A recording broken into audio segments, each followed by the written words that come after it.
A food allergy diagnosis changes your life. It affects you, your family, your education, your career, your everything. That being said, as with all adversity in life, you have choices on how you can handle it. Some people choose to raise their hands, stand up, and get involved as advocates. They look food allergy right in the face and say, "I've got this." And they focus their energy on empowering others to feel the same way. These food allergy warriors range in age and background, but have one thing in common. They turned their food allergy story into action. Now I'm going to shine a light on them to inspire you to join the fight against food allergies. This is Take Action with Hillary Carter.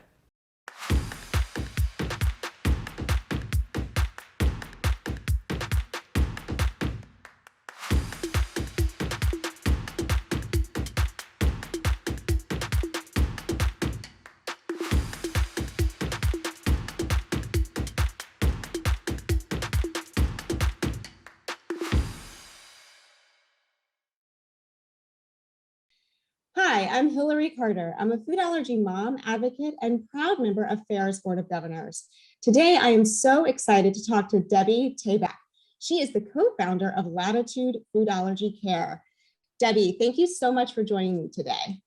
Oh, I am so excited to be here, Hillary. I really am a big fan of this series, and I'm excited to share my story and have a conversation with you. So thanks for having me. Thank you so much. Thank you for the kind words. And I'm a big fan of yours, and I'm a big fan of Latitude.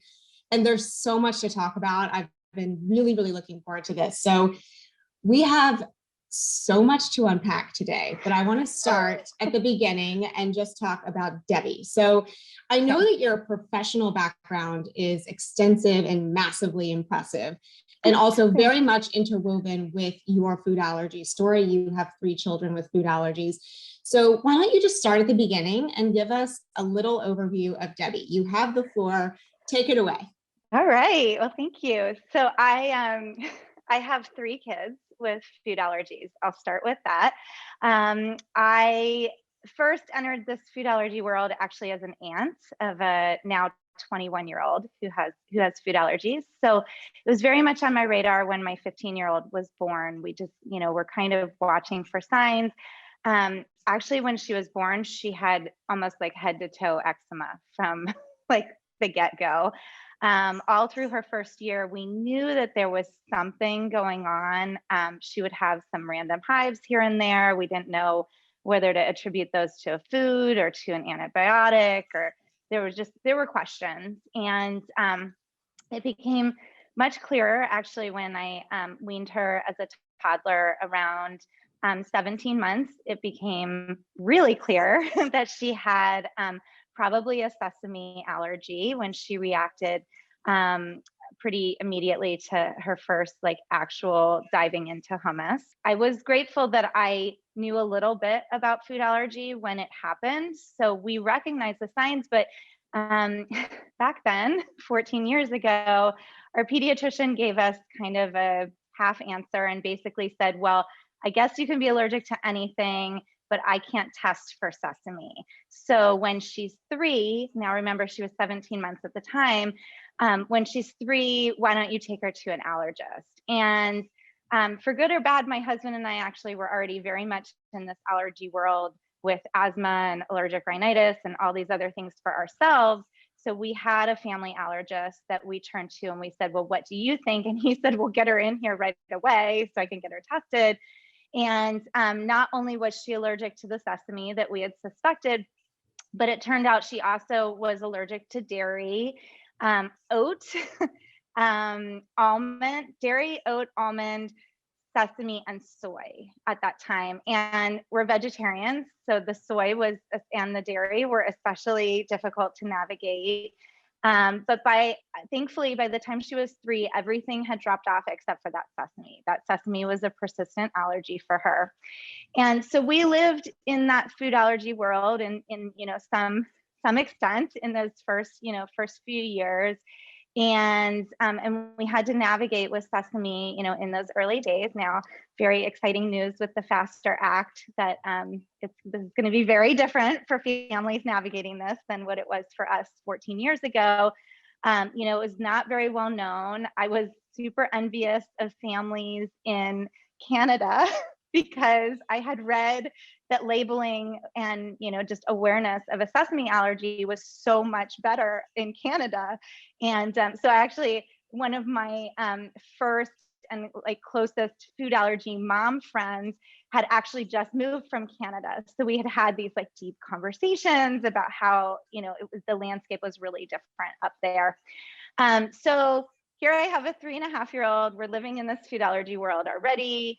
Then I have these twin boys, and just before their first birthday, one of them starts to have signs of a food allergy. He reacted with some hives after having a veggie burger, and it turned out it was a little bit of egg white, or the egg white was very high up in the ingredient list. So even though we had been giving some egg products that had been fine, that had pushed him over his threshold, and he had a reaction.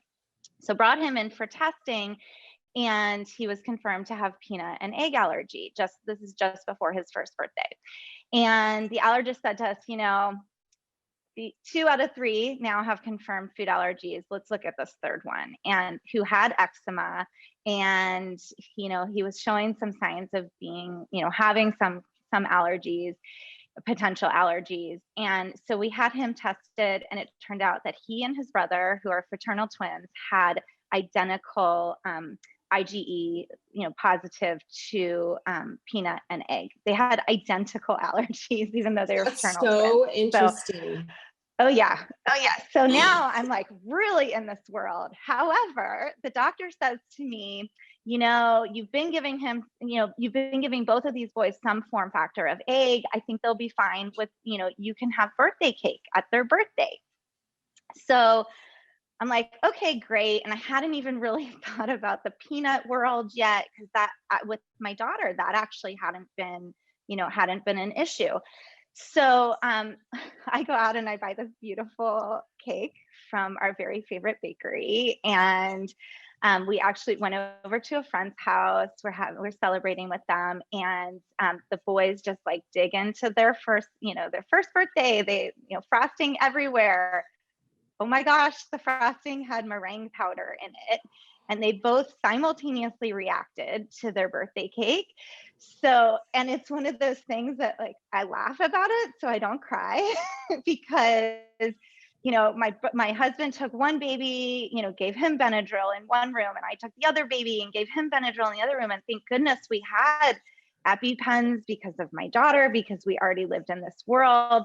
And, but it was such a wake up call and when I think back to it, I'm how did I didn't even think twice about these boys have peanut allergies, and I went and I bought this cake and didn't even ask questions. So, for all I know, they also reacted, there could have been peanut cross-contamination. I have no idea when I think back to that situation. So we were, very much thrust into that world with now 3 kids with food allergies. I think back, there's so many nuances to our story of that, the pediatrician who didn't even know if she could test for sesame, that allergist that we, are so incredibly grateful. And along the way, he's also, really been pivotal in our story later on. But I also think about how, I know you said we have a lot to unpack here. There is a lot in there because now, I would have been given more information about the baked egg. Why was it okay? Why did my doctor say, oh, they'll be fine with cake, but didn't give me any more guidance above and beyond that? And now I look at, what we can tell patients. It's night and day from that scenario that I went through, and that was almost 11 years ago now. So, do you have questions? Do you want to pop in with any questions? Yeah, I was just letting you go. Because I wanted to hear all of it. And I am sitting here thinking of all the things that you and I have in common with our stories, the commonality that I've heard across the board with so many food allergy families, especially those of us who've been in this for a while. So my boys are 10 and a half and 8.5. Similar things. Like we had eczema, especially with them, but they both had it, but especially with the second child. The pediatrician who completely blew off any sort of allergy questions. You know, I was told they had colic. I was told that this was normal, that eczema was normal with babies. I was just straight up told this is not allergy. And I just knew something was wrong, but I didn't know enough about food allergies to know what it was. And then I think about the fact that we did go to an allergist, but not until my kid had an anaphylactic reaction. It took that for us to actually get a referral to an allergist. Then you add on the fact that, as we all know, the advice has changed. So when our kids were small, we were told not to give nut products until they were 2. And now we know that's all wrong. And so we had held off. So my oldest son, the reason we didn't know he had allergies was because I waited until he was 2. And then when he had his first bite of peanut butter, there went the reaction. So there's so much that I've lived through and that I fully understand. And I think so many people watching this will relate to. But here's the great stuff. Just like you said, it's so much different now. We know about early intervention. People are much better educated about food allergies. I still wish there were more training and regular pediatrician care, but you know, I hope that we are making enough noise as a community that more people know about this and are aware of it. So there is hope for us, and I do feel happy for the families who came after us at the world that they're moving into, let's say. And let's talk about eczema for just a second, because that's a huge part of the atopic march. It's something that most food allergy families probably deal with at least at some point. And I know you and I have really had like the tough road with it. My youngest son also suffered with it basically from birth until very recently. And I know your daughter as well. And we have made the decision to start Dupixent, which is a biologic drug, as you know, for eczema, also been approved for asthma in clinical trials for EOE. And I know it's been a massive life changer for me. And I know that you're dealing with it as well. So just tell me a little bit about your eczema battle, like from a family perspective, and what things you have that you can offer for the audience. Yeah. So I will say there's a lot of nuanced things about eczema. And I actually, and just like kind of fast forwarding to part of my role at Latitude, and I know we'll talk about how I got to this point later, but part of that is that I talk to families a lot with babies, and in the very early stages of diagnosis and questioning of whether there's a food allergy or not. And I think it's very, very important for families in the beginning of the process to understand that not all eczema is food allergy related, and not all food allergy manifests with eczema. There is a theory of babies with eczema can have a higher risk of developing a food allergy because they have this dysfunctional immune barrier. But it's not a like one-to-one causation of, it's not a blanket. If you have eczema, this is being triggered by a food. And I think that my daughter is a really good example of that we have a tremendous history of atopic diseases in our family. And it started with like my grandmother had eczema. My mother has eczema. My mom had a doctor once tell her the only way you'll cure your eczema is moving to Florida. So, she moved to Florida.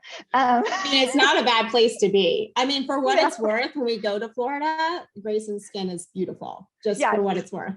Yeah, I appreciate it when I go to Florida as well. But so this is like deep, obviously, I have a nephew. Actually, now I have nephews and cousins on all sides of my family with food allergies, with atopic, this is like deeply part of our family heritage to have allergies. And so when my daughter was born really having this like head to toe eczema, it wasn't, I mean, our allergist did say at one point, if your children did not have some allergic disease, then I would wonder if they were your children's. So, you know, we know we have this predisposition, but our trajectory with the eczema was years and years, particularly in the toddler years, of dealing with infection after infection after infection. And I know families sometimes are scared of the steroids, and then they'll read, you know, you dive into that rabbit hole on the internet about, you know,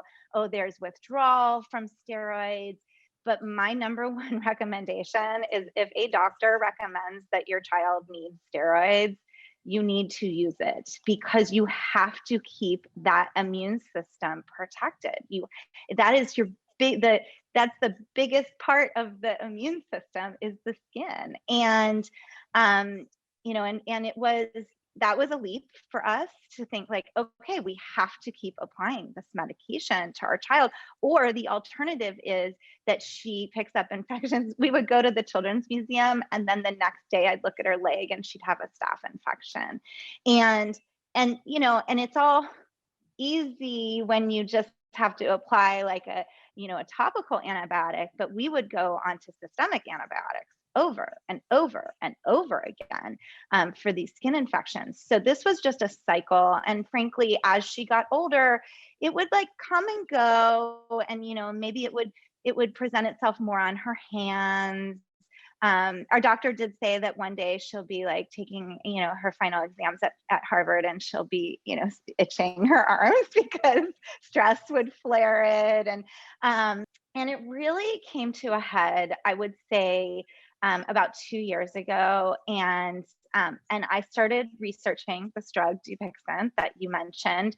Again, we'll get back to my professional background, but I actually had the privilege of taking part in a scientific conference a couple of years ago, where I saw a lot of like pre-published studies on dupilumab, and in the food allergy realm specifically, but really, you know, what it did for me was spark my interest in what it might do for my daughter for eczema. And so I was watching it. I was very excited about what it might do for her.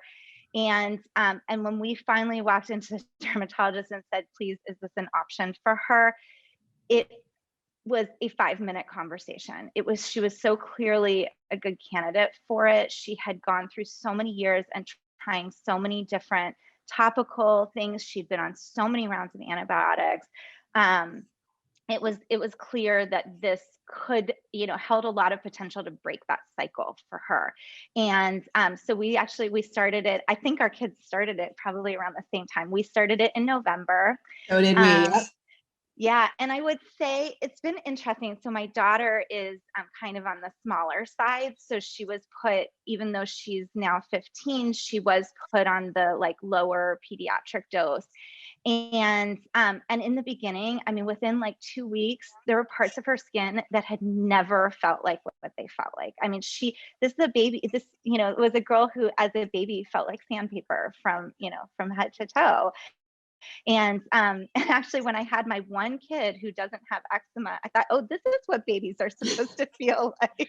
I know, you forget what like baby skin feels like. Yeah. This is a child who doesn't have to go to sleep head to toe Aquaphor, you know. Yes, and like and something over their hands. Yeah. Oh, for sure. And we had to keep her nails real short, particularly when she was very young. And she would, you know, even actually now at this age, sometimes she might not want me sharing this, but, you know, sometimes if she's real itchy, she won't even realize that, and she'll wake up and she'll have scratched so much. And, but now the last 6 months have been very, very different. So it has broken that cycle for her. Her skin has really changed significantly. And, you know, it hasn't been perfect though. She's had flares, certainly as like pollen allergies ramped up and soccer season ramped up and sweat and stress and, you know, all of that combined, you know, she's had her flares. We actually now have decided to put her on the higher dosage, and she's just like one one round into that, and we're kind of hopeful that that's going to really, really push it. But it broke that cycle for us finally to do that. And I'm so curious about your experience too with it. Yeah. I mean, everything you said, again, so much of our experience as well. I mean, just went through all of the creams. I had tried absolutely everything. We had done all the steroids. I was the mom who was hesitant to put steroids on my baby all day, every day. But I now know from what we have learned in research that you have to close that skin barrier, or perhaps you're increasing chances of food allergy. I know that my kids were born with their food allergies. I don't think that anything I did changed it. I don't believe in like moms shaming themselves or feeling guilty. You can't go back. It is what it is. I certainly know that we did everything we could to make him comfortable. I also know that it was not his food allergies that caused the eczema, because we so meticulously introduced his food. We've tested everything. He, I think, really was reactive to environmental allergies that made him flare and sweat. And he just has eczema. It's just what happened to him. Yeah. And so the Dupixent, we also started in November. My husband and I had been following it for a really long time. Dr. Baker, former CEO of FAIR, had brought it to our attention years ago. And we'd really been following it closely. We're kind of like we're kind of wannabe research scientists, even though we're not. We love all of it. Me too. It's what happens when you become a food allergy mom. You get really into it. So we've been watching it for a long time. It still felt like a bit of a big decision for us, because he's only 8, and this is a long-term drug. There's no real end in sight to this. So it's a decision. But what happened to us is we went in to talk about it with our dermatologist, and what she said is, maybe it's time that he gets a break. Maybe it's time you all get a break. And I just started crying, which I try to not do ever in front of my kids when it comes to food allergies or eczema. But I was exactly what you're saying. Break the cycle. Give this poor kid a break. Give all of us a break. And now I watched him out there last night playing football with his brother and his dad, rolling around in the grass. And he's not taking his shoes off so that he can scratch his feet. And like, that's a huge victory. Yeah. So I just wanted to share, because we don't always get to talk about eczema. It is a huge part of this world, and there really is hope. So families, I'm not saying this is for everyone, but there are options. There's more coming. Just keep a lookout. There is hope, right? Yeah. Yeah. And I will just say, I am also very excited for dupilumab to move a little further in with the food allergy studies. I think that there's a lot of potential and excitement around that. So I'm anxious to see. I am too. And I want to talk about research that's coming, because I know you're really at the forefront of that, but let's talk about Latitude. Let's talk about, I know you were at Stanford for a while, and now you co-founded Latitude. So tell us all about that impressive work that you're doing. So, I mentioned I was thrust into the food allergy world with all 3 of my kids, and a few years into really navigating for all 3 of them, I started to get wind that literally in my backyard, Stanford was really starting to push the envelope with food allergy research. And I happened to luck into a handful of really amazing food allergy mom peers, and like my support group of food allergy moms were starting to get very involved in this program and helping to build it up from a grassroots effort.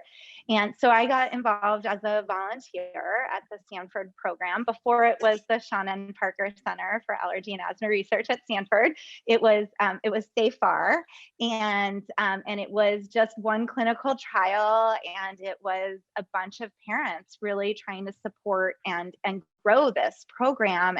And we all rallied around Dr. Kari Nadeau's work, and these families that were going through these, phase 1 clinical trials for oral immunotherapy using Xolair as an adjunct therapy. And while my kids weren't in those first round of trials, I had the benefit of having these friends that were very involved in the program.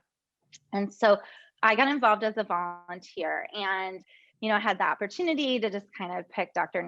Nadeau's brain, just to say like, okay, this is what's happening with my kids.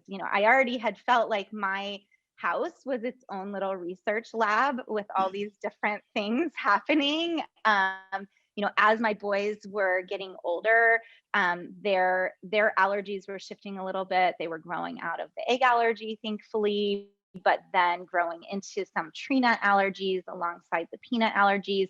So there was a lot, shifting in my house, and I had a lot of questions, and it really satisfied my intellectual curiosity to be able to have this amazing, access, to talk with her about this. And as that program grew, I became more and more involved. And then very, very quickly, it actually turned into a full-time job where I combined my previous career background in medical communications, where I had advertised medical devices and diagnostics for a decade before I had my kids. I was able to combine that with taking care of my own, taking care of my family and what was really on the forefront in our house. And so I became ultimately became the communications manager for the Stanford program. I was there just under about 4.5 years, over 4.5 years. And I was able to, personally, it was incredible. I was able to, I worked for Dr. Nadeau, I worked for Kari, and she was an incredible mentor. I had access to everything that was happening in the scientific, realm of food allergies. I could access it, to the extent that I'm not a scientist. I don't have, a scientific background, but I had access to, to so much of what was happening. And actually my role was translating what was happening from the science perspective to other families like mine. So that was just such an incredible place to be. And it was really being the right place at the right time, and just lucky that it was happening literally in my backyard. So also personally, my boys ended up going through the phase 2 clinical trials of oral immunotherapy with the Xolair. Interestingly, and I have a lot of conversations with people about the uniqueness of the Xolair along with the oral immunotherapy. And, when we were talking about the dupilumab being that thing to sort of break the cycle for my daughter, my boys, as they're, going into their food allergies, they also were growing into asthma. And while the Xolair did help, I believe it helped with the oral immunotherapy process, I really feel like it broke the cycle for asthma for them, which was amazing. So I got to participate in the clinical trials as a parent, professionally. I worked with these amazing other parents on the program. And a few years into this, I was approached by Kim Yates, who is our founder of Latitude. And she said, what would it look like if we started a clinic from scratch, fully supported by food allergy parents? What would it look like from scratch if we provided the ideal, or what we envision as the ideal food allergy care for food allergy families? Yes, we could provide oral immunotherapy as a treatment, but what else is there? There's the diagnostic side, it's the deeper conversations, it's all the support that we just, in the 15-minute visits that you get, maybe every few years with your regular general allergist, where it might be, do you need us to fill out some school forms and here's your EpiPen prescription? But what about these kids who either grow out of allergies or grow into allergies? Who's watching that? Who's helping, guide that? Where are the food challenges in our traditional, medical system? And how do families that are good candidates for oral immunotherapy, how are they guided and held hands through this process? Like, not everybody can, win the lottery getting into a clinical trial. Like, our families were so lucky, but how do we bring this? How do we expand this access? So it was amazing. After 25 years of living in the Silicon Valley, I got to be at that table where we, really just said, we just envisioned what would be that ideal. And in September of 2018, we opened doors to Latitude which is where I am right now. And well, I'm in our headquarters in Redwood City. Redwood City, California, we have 4 locations around the Bay Area, and we'll be opening our 5th very soon. So it's really, really exciting. And we've been able to help just hundreds of families go through these questions. And it's not just the treatments, which it is for some families, but it's everything from my baby has eczema, do they have a food allergy, to an adult who hasn't seen an allergist in 15 years, doesn't even know if they have their allergies still, or have they grown into new allergies. And we're able to address all of that. So yeah, it's a labor of love. What I want to just start with is that I'm jealous, and like I just want to come to California.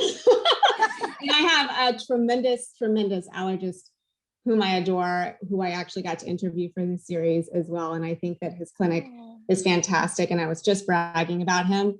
But I think what you're doing is absolutely amazing. And there's so few opportunities, from what I've heard and learned in all these years, to have that sort of 365 care, like all the way through. And I know you guys do prevention. You do, the oral food challenges, all of the testing, there's so much there. When you know that Bear has launched the Faith Initiative, which is amazing. And we're all hoping to one day put an end to oral food challenges, because they are stressful and they take forever. And as you said, they're so hard to schedule. But in the meantime, that's what we have. And so having a place where people can safely do that is hugely important. And then, like you said, like I've talked to so many people, these young adults who do outgrow allergies, but then grow into them. And I sort of put earmuffs on, because I don't want to hear about any new ones. Like, don't tell me that's an option. But I know that happens. And so okay, I won't. Don't tell anybody that. But keeping that, conversation open is so important. And then the support, like I've seen on your social media that you guys have virtual sort of get-togethers, and you say, grab a glass of wine and sit on the couch and let's talk. And having that community is hugely, hugely important for parents, I think, and for kids. But so much of what I learned in my journey has been from other food allergy parents. And so having that also on top of everything else you guys are offering is tremendous. So tell me, if you can, is the 5th location also in California, or are you going elsewhere? It is. I wish I could I wish I could say something different, but actually, and I don't know how many people, know this, but we were ready to, we were poised to launch in New York City in 2020, and we had everything lined up. Almost everything had been lined up. We had a business license. We were looking for real estate, all of that, literally the week before the pandemic really shut everything down. And through the pandemic, we had to evaluate, can we, as a team in California, realistically start a practice and do this the way that we want to do it? Because when we do expand outside of the Bay Area, we want to be able to provide the same level of care. It's, the clinical side of it, of course, but also the same level of other parents supporting parents, and that very patient-centered care experience. So we pivoted, and that's when we decided, okay, we're going to expand in the Bay Area for now, and we will have to wait. We will have to ride out the pandemic. And once the pandemic, wanes, the vaccine, feels very much like a light at the end of the tunnel. And we also put some effort into, we've had a vaccine clinic that we were able to offer to the community for a few months. And so we did, put some of our energy towards that. So we really do still hope to expand. New York City will likely be the next, we just don't know what the timing is. I know. I talk to families all the time on the East Coast, and there are, of course, some really great options, but again, if a lot of them are very research based, then it's limited. It's families have to meet certain eligibility, requirements. and that, has its limitations. And like we said, this is not just about the treatment. This is everything. This is, the access to the food challenges. And, we're grateful that through the pandemic, we have been able to really expand access, at least in this area. And then hopefully that'll make it, our processes and all of that a little bit easier when we do expand and smoother when we expand nationally. Well, I definitely understand wanting to do it right. So I get all of that. And the pandemic has put a damper on so many things over the last year, but we will be hopeful that you guys continue to have such amazing success and spread out all over the place to help all of these families. I do want to talk about research because I know you and I love research, and there is a lot of great stuff going on, especially in your area. So what are you excited about? What are you seeing or reading, or what do you know about from your amazing location that is kind of providing hope for you that maybe people who are watching may not know about? First, I actually recommend to a lot of, I'm just going to give a little quick plug to Dr. Nadeau's book, The End of Food Allergy. I recommend that to a lot of families who are starting out in this world, because Dr. Nadeau in her book really takes a lot of what's happened in the last decade in research and boils it down in a way that it's accessible to every family, that you can just pick up that book and you can be tapped in a very quick way to the lay of the land. And it's on my nightstand right now, by the way. I'm almost done with it. And you're right. Like it's, for something that's so like meaty with science, it's a very easy read. And she does a wonderful job digesting it and communicating it. So that is a wonderful recommendation. I'm surprised I didn't bring it in here to flash it, but you can find it on Amazon, and it's a terrific read. That's a great tip. Yeah, I recommend that very often to families that seem to, really want to get into the research side. It's a very easy entrance to the food allergy space. And it's very reliable information. You can know that there's a lot of research behind everything that she's talking about in there. So, one of the things that we absolutely recognize, oral immunotherapy is an amazing life-altering treatment for some families, but it does not work for everybody.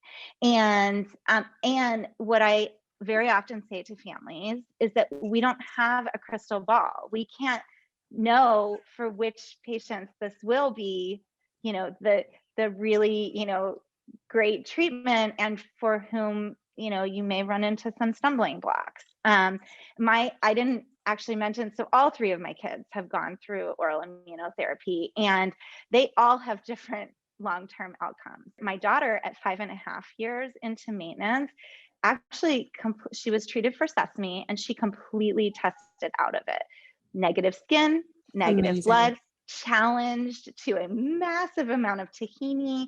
She is not allergic anymore. And by the way, back to that eczema conversation, that's part of how I know that the food had nothing to do with her eczema. It just is not part of her eczema triggers. So because it persisted. Yeah. Now with my boys, they were each treated to a combination of peanut and tree nuts. And over the years, they also now are at this point, they're 5.5 years into maintenance.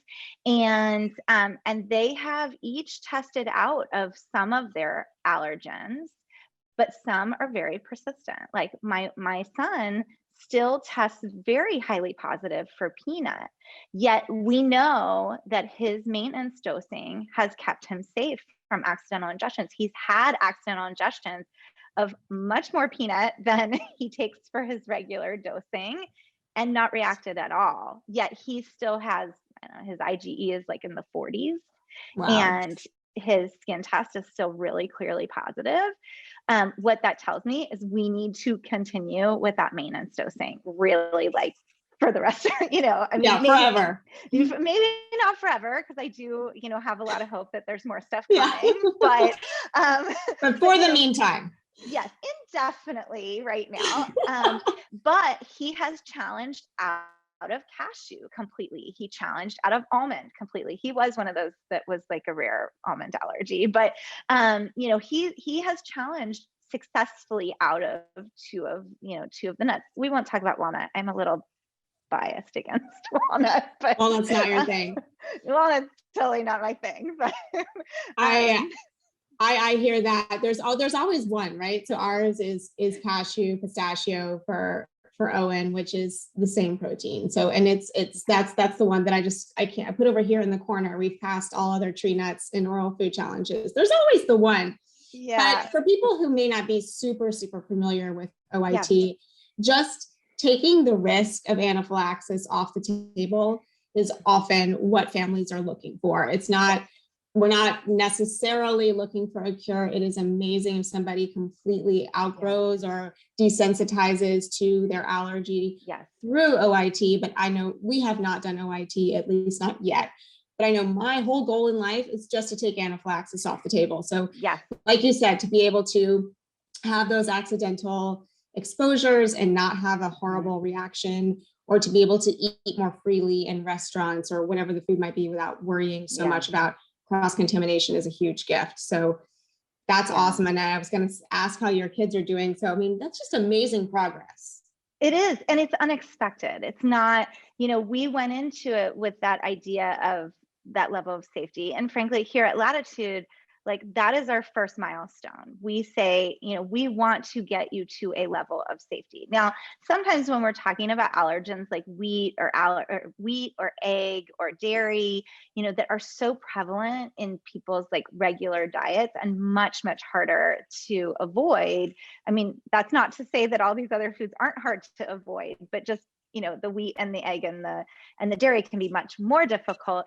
So with those, we do try to go a little higher as far as, because we consider safety to that threshold to be a little bit higher with those. And then we know that there are some patients that can go considerably higher. And there are some families that is a next goal, but we always set that expectation that we want to get everybody to a level of safety that goes, that chooses to go through this treatment. So I would say with my family, it's been all of these like very, very long-term, outcomes have been a very pleasant surprise. And, but this is to show like it's very unpredictable, and we were lucky in that we have had very few, but we've had some reactions. We've required EpiPens through the process. I'm not shy to tell people how this played out. But when I think about a couple things. So when I think about with my 3 kids over, an almost 6-year period, I've probably given thousands and thousands of doses between the 3 of them. And it is a very, very different emotional experience to give a child an EpiPen after a dose than to be in the middle of a party and not know what they've just eaten, and they come to you and it's very clear they're having a severe reaction, and then life stops and you are rushing to the emergency room with your other kids in the car, and it's just a very, very different experience. But clearly oral immunotherapy is not a perfect process. And back to your original question, Hillary, of what else is on the horizon. So what oral immunotherapy does is treats for a very specific allergen. There's a few exceptions, like you mentioned cashew and pistachio. Well, during, with the oral immunotherapy process, you can treat for, evidence shows us that we can treat for cashew and then get protection for pistachio. You can treat for walnut and get protection for pecan. There's a little bit of crossover, I believe, with hazelnut as well, potentially with walnut. But in general, treating for peanut does nothing for an egg allergy. Treating for, even cashew does nothing for a peanut allergy. So you have to still treat each allergen separately. Well, the holy grail is that we have something that works much higher on, in the immune system, that treats for, or potentially prevents an allergic reaction, or changes the immune system to see all of these allergens as something that is not dangerous. So I know that that is what we're working towards with research. And I am super, super hopeful that there is, that there are things that are going to be, that are in the pipeline already. That, I mean, certainly there's things that are much further along in the pipeline that could help with some, give treatment alternatives, but potentially have the same sort of like unpredictability of oral immunotherapy, or, like when we talk about SLIT or the patch, these things, sublingual immunotherapy or the patch process, you're still talking about treating for that very specific allergen. And so researchers like Dr. Nadeau and, and the whole like COFAR consortium and, and even like a lot of these amazingly, NIH funded studies that are able to be, large studies, like the work is heading towards something that is not like what we call antigen specific. So that's really exciting to me. Maybe it's dupilumab, maybe it's not. Maybe it's something amazing. else. Yeah, maybe it's something else. There's other, there's a lot of candidates on the table. And, I mentioned that a couple of years ago, I got to sit in this scientific conference with a lot of pre-published work being presented, and I know that there's like the greatest minds are that particular conference was 200 of the top food allergy researchers in the world coming together and collaborating with each other, and we are incredibly lucky to have the scientific community working together. In, when we talk about like the COFAR consortium, you're talking about these really amazing institutions like Mount Sinai and Stanford, and I'm gonna miss a whole bunch of them that are part of that, but people can Google it. This is what I always say, Google it. Yes, and so that's why I think that Kari Nadeau's book is really good in explaining like, this is where we are and this is what we're working towards, and these are some of the things that are, so I'm excited to see that. So. I love it. I'm excited too. I have conversations about research all the time with my own allergist and with people at FAIR, and just knowing what I know about what's going on, and just really feeling like, I don't know about you, my kids go to college in 8 to 10-ish years. So that's like my little personal deadline. I'm like, let's have something better by then. Yeah. And I do feel like there's going to be something better by then. I really, truly hope so. And I think OIT has been amazing for so many families. And it's still something on the table for our family. But when you have a son like my youngest, who really has a huge list, it's not really a logistical possibility. So I'm looking for those more systemic treatments, and I think that there's a lot of people in that camp. So I'm so glad we have OIT. I'm so glad we have Latitude, all the work that Dr. Nadeau has done, all of the physicians across the country and the world who are working on this. And I do feel like we're at a good place. And I certainly hope anybody who's watching, who's in your area, will look you guys up and come for a visit on behalf of all the rest of us who are far, far away. I'm going to wrap it up because I could chat with you all day and then you'd be like, really, I have to go to work. But before we end, I am at work. Isn't this amazing? You're already there. Before we end, we've talked about research, but just from a food allergy mom/advocate perspective, do you have any other resources you'd like to share, tips you'd like to give, any sort of top line final thoughts you'd like to share? Well, of course, FAIR. I know. I really think that FAIR is such an incredible resource. We send all of our patients to to create an emergency action plan there's no better resource than the FAIR, action plan. And I think, there's a lot of other like up and coming type, there's apps out there. I know like Backstop is one and Allergy Force is another, that there are a lot of resources. But I actually think, and I know that a lot of other people say this, and in similar stages that I'm in, is that when you find your allergy people, when you find your food allergy parents that you can bounce ideas off of, that is frankly the most powerful thing going through this journey.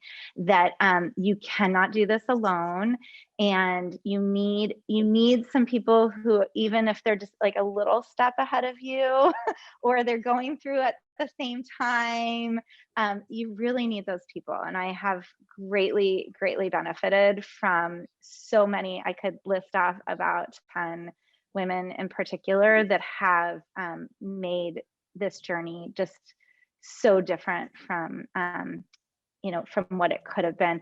I also have to give, you gave your allergist a lot of credit. I have to give my allergist a tremendous amount of credit, because like I said, I started to get wind of, what was happening at Stanford, but it really was the first time I heard about it. He had literally written Kari Nadeau's name on a slip of paper for me. I probably have the piece of paper somewhere in my house. That should be framed somewhere. It should be framed somewhere. And I do like to remind him of that, because that was such a pivotal moment for us, for our family. So finding that, the support network, finding a clinician that really supports your family, even if they don't have all the answers, if they can direct you to the place that has all the, has some more answers for you, that's really, really valuable.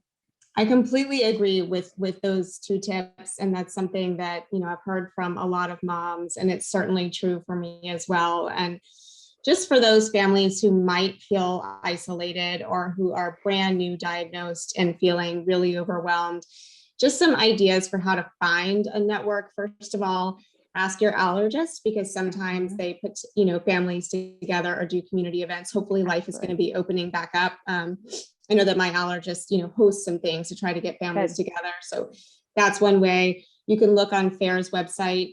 They have a list of FAIR recognized support groups all over the country. And look online. I personally am a little wary of some of the like Facebook groups, but if you really do your research, I find on Instagram, there's a lot of very authentic, wonderful, educated, smart food allergy parents. And it's a great place to feel connected, even if you're, not really in a place where you physically can be with other food allergy families. So I love that. And with the allergist as well, something that we talk about a lot is, you have to find the right care network. And sometimes that first allergist that your pediatrician recommends may not be a fit for your family. So feel comfortable to look for other options and find the right treatment. That really is advocacy. Advocacy begins with advocating for your own family. So I love those tips. And I just wanted to pull that out a little bit more, because it's so right on. So Debbie, this was amazing. Tell me where people can find out more about Latitude. I don't know if you're on social media, but where people can find more information online. Yeah, actually, people probably see me all over Facebook, because I am in a lot of the groups. And just actually aside to the Facebook thing, is that if you can find a local Facebook group that is focused on food allergies, I know that there's a few areas that have, a few regions that really have that can be some of the more balanced information that you get out there. So I think that's the best way to put it. But yes, you'll certainly see me all over Facebook. Latitude, we can find us on our website, latitudefoodallergycare.com. We also have a Facebook group that people are welcome to join. You just have to answer the questions so that we know that you're part of the food allergy community. But people are welcome from across the country to join that as well. And and we're also on Instagram. And we do host these, virtual community events, and we have kept them, mostly to be Bay Area. But if people do, are looking for that kind of virtual support, they're welcome to join those as well. And we post those on our Facebook page and in our Facebook group as well. So. And I've seen it on your Instagram as well, if people are following you there. And just to loop back to my Facebook group, my only issue with Facebook groups is when I see people giving medical advice. That just makes me nervous. So I would just say they're wonderful for community. So everybody feel free to get involved, but get your medical advice from your doctors, please. Yes, keep the rash pictures off the Yes, Facebook groups, because those yes, really need to be discussions with your clinicians. Yeah. absolutely. All of that goes to the doctor. Well, this was Yeah. amazing. You just provided such a beautiful Yeah. overview of your impressive story. I've been thanks. wanting to talk to you for so long. So thank you for joining me today. And thank you for all of your incredible tips and insights. As we both mentioned, FARE's website is an amazing resource, foodallergy.org, and also all over social media at Food Allergy. And if anybody wants to follow along with me, you can find me at hillarytolcarter.com or on all the Instagram at Hillary Tolcarter. I'm also on Facebook. And I'm so happy I got to chat with you. This was awesome. You, I'm sure, have inspired people to take action in so many different ways. So Debbie, thank you for your time today. Thank you. It was really fun to have this conversation. Like I said, I'm already at work. This is great. You're ready to go. You've already had your day. Now you can go home. Yeah. Thank you so much, Hillary. Thank you so much. And thank you to everyone for watching.